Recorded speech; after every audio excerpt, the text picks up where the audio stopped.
Greetings from the land of the Greyhounds. I'm Doc Elderrod. It's my privilege to be the play-by-play guy for Eastern Athletics. I'm sitting down with members of the Greyhound men's basketball team, starting with the new head coach, Davin Vo. And Coach, welcome to Greyhound Nation, or welcome back to Greyhound Nation. Thank you. Good to be here.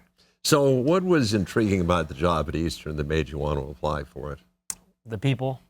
Absolutely love the people here, and the desire to have a really good program. People here want a good program, not only the administration, but the people around town. Like, they are passionate about Greyhound basketball. In one way, you're stepping in at an opportune moment to become the head coach because the Greyhounds are the defending champs in the Lone Star Conference. But on the other hand, that really upped our expectations. So how are you handling the pressure? We're handling it. We're not tackling, or we're not going after this offseason any different than we have any other season. You know what I mean? You got to prove yourself every year, and you got to play defense. You got to be tough, and you got to have good players like this guy and this guy. And so I have not told them or reminded them that we won the conference championship tournament. We've got 3 guys returning from that team. 2 of them are starters, and they know that.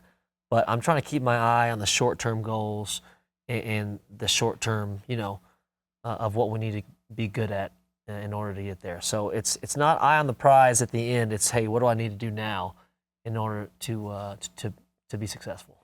Well, Davin, as we kind of hinted and alluded to, this is not your first time at Eastern New Mexico University. You were here as an assistant coach, and you came in knowing how tough the Lone Star Conference is from top to bottom. Yeah, it's tough. It's very tough. We were in the RMAC last year when I was at UCCS, and there are some very good teams in that conference. But the difference between the two is that this conference isn't a 3-headed, 4-headed monster. There are 10 teams that have the potential to go to the national tournament, and you never know, where it's going to come from. When I got here as an assistant coach, we're the bottom of the barrel team, and we brought it up pretty quickly. And then for us to win the conference championship last year tells you that you can flip the script really quick if you get the right players and you do the right stuff, and you get lucky. Yeah, I mean, it's amazing. You went from last place to 8th place to 1st place in the space of 3 years. Absolutely. I mean, Brent did an amazing job. Like I said, I'm not putting a ton of pressure on myself to try to match. Hopefully I can ante up and do one better. But again, we're just worried about, are we getting better defensively, today? Are we getting tougher today? Are we doing the right things every day in order to get better?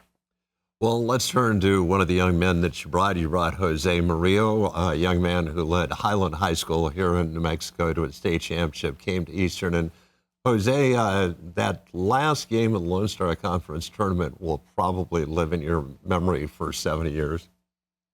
Yes, it was a really good game, and I really appreciate how all my teammates get together and fight through the game. And the last shot Lyron made, it was a crazy one. We couldn't believe that, and that will be in my mind for the rest of my life. So what allowed you in that championship game to overcome a 5-point deficit in the last 30 seconds? I've been in a place where, back in high school in my sophomore year, we lost the state champion for 3 points, 4 points, and I know the feeling, and I didn't want my teammates to have that feeling they're losing in the end of the championship. So we get together and we were like, we're not losing this game. We have to overcome this, and we have to fight together.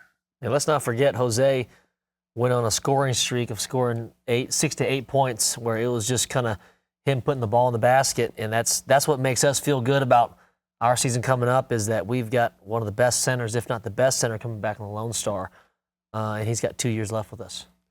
Well, let's turn over to the young man on my left. This is Cougar Downing, and Cougar, first of all, welcome to Greyhound Nation. Thank you. So you are originally from Kansas, went to the University of Arkansas, Little Rock. Now you're here at Eastern. So talk about the transition of basketball.